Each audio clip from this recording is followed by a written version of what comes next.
Bonjour les amis, j'espère que vous allez bien. Aujourd'hui on se retrouve sur une nouvelle vidéo. Comme vous l'avez vu dans le titre, j'essaye de lapine. Donc du coup, je vais vous expliquer comment j'ai fait, comment ça s'est passé. Et on s'est retrouvé pour faire la petite présentation de la vidéo 12 jours après la saillie pour vous expliquer comment ça s'est passé. J'ai sailli une lapine purasse et une croisée. Et normalement dans à peu près 15 jours et sur notre lapine un peu plus de 15 jours, on verra les petits. Donc je vous ferai un petit tour de l'élevage avec les petites naissances.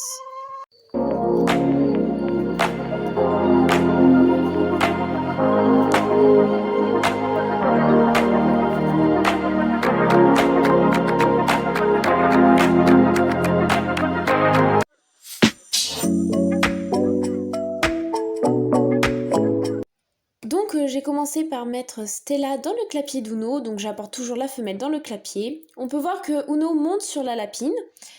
Une fois, là on vient de voir qu'il vient de tomber et que du coup il a réussi. Il pousse un cri, donc là on l'entend pas. On voit que tout est fini, qu'il ne remonte pas sur la lapine parce que ça a très bien fonctionné. Il la laisse tranquille, il va la sentir.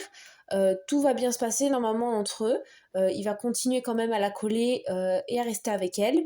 Je vais remettre la lapine quelques jours après pour vérifier si elle crie et si elle ne veut pas du mal. Donc à ce moment-là, elle sera prise. Et là, on va pouvoir voir que le mâle va taper du pied. Moi, il fait tout le temps ça pour montrer qu'il a fini. Donc c'est génial, je sais quand tout a bien fonctionné.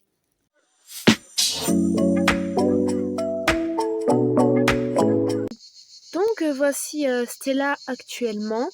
Elle est à peu près à 15 jours de grossesse. Donc on voit qu'elle commence à grossir, donc là elle bouge pas beaucoup, donc ça va être difficile pour vous de vous le montrer. On verra peut-être sur Uska. Mais elles ont le dos qui commence à prendre du volume, elles commencent à grossir, et en plus de ça, à 12 jours à peu près, ça dépend des lapines, il y en a, elles le font vraiment au dernier moment. Mais moi la plupart de mes lapines commencent à faire un petit tas. Ce qu'il faut faire, c'est qu'il faut faire très attention parce que les lapines peuvent rajouter leurs poils, et à ce moment-là, si elles s'arrachent les poils et qu'elles le mettent dans le nid, donc là je sais pas trop ce qu'elle m'a fait, mais elle a fait un tas. Si elles le mettent dans le nid, c'est qu'elles font une fausse couche. Elles pensent qu'elles vont accoucher alors qu'il n'y a rien du tout. Il n'y aura pas de petits. Après, j'ai une technique pour voir si elles sont vraiment enceintes. Je remets la femelle avec le mâle quelques jours après la saillie, donc 3-4 jours. Et si la femelle ne veut pas du mâle, elle crie. Et du coup, je l'enlève. Je la laisse pas plus longtemps parce que le mâle peut lui faire du mal en voulant lui remonter dessus et elle ne veut pas. Donc je fais très attention. Et maintenant, nous allons voir Uska, ce qu'elle nous a fait son petit nid, parce qu'elles sont à quelques jours d'écart de grossesse. Donc les deux naissances seront à peu près en même temps.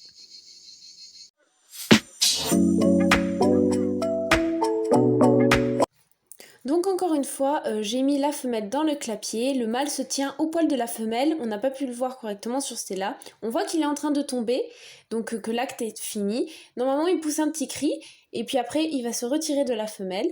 Donc l'acte a très bien fonctionné.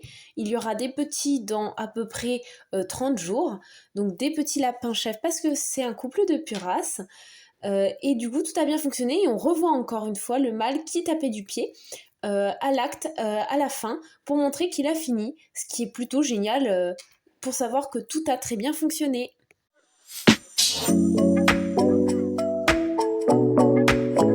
Donc voilà comment la saillie d'Uska s'est passée. Donc c'était il y a à peu près 12-13 jours, donc c'était début du mois. On voit qu'elle a commencé à grossir un petit peu, c'est très léger. Comme je vous ai dit tout à l'heure, les lapines commencent vraiment à grossir la dernière semaine. Donc c'est très léger, on commence à voir un peu la bosse sur le dos. Mais par rapport à Stella, c'est moins important. Elle aussi m'a fait un petit nid il n'y a pas longtemps du tout. Quand je l'ai changé de cage pour pouvoir préparer la naissance, elle m'a fait un nid assez important, assez joli je trouve.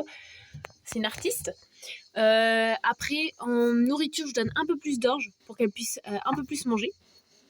Après, j'augmente au fur et à mesure en conséquence la nourriture.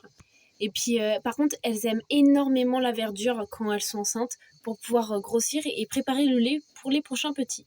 Sur chaque portée de petites femelles comme ça, qui commencent à avoir des petits, je redonne du foin, mais énormément, pour qu'elles puissent en conséquence manger à leurs besoins et qu'elles puissent préparer surtout le nid, ce qui est le plus important, et qu'elles puissent énormément manger parce que accueillir des petits, pour pas qu'elles les laissent tomber, il faut qu'elles soient en bonne santé, qu'elles aient tous les minéraux, tout ce qu'il lui faut pour pouvoir avoir les petits et qu'ils puissent grossir et ne pas les laisser tomber et qu'elles non plus ne se fatiguent pas trop.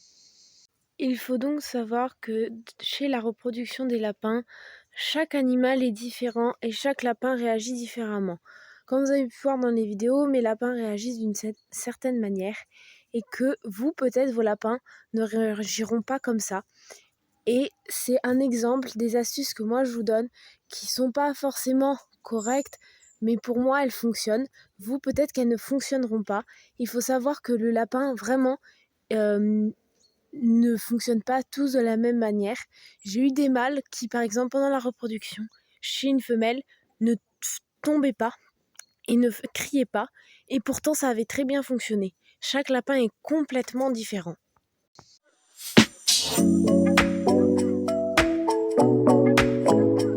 Pour cette fin de vidéo et d'explication sur la saillie, je vais déplacer avec vous les petits lapins chèvres noirs, donc ceux qui me restent, c'est que des mâles.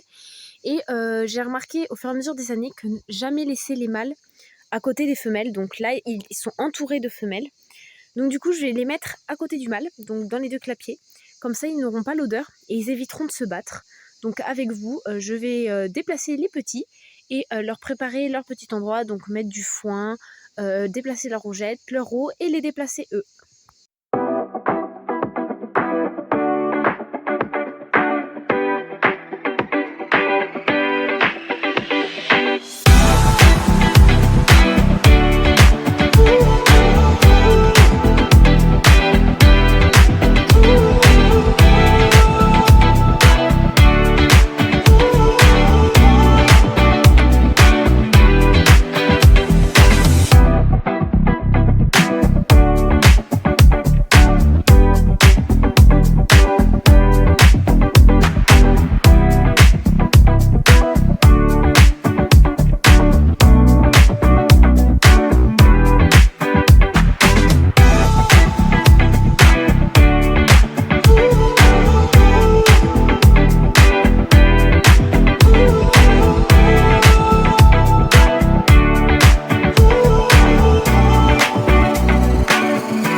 Et voilà, les petits sont dans leur nouvelle maison, ils sont en train de découvrir, inspecter, manger leur nouveau foin.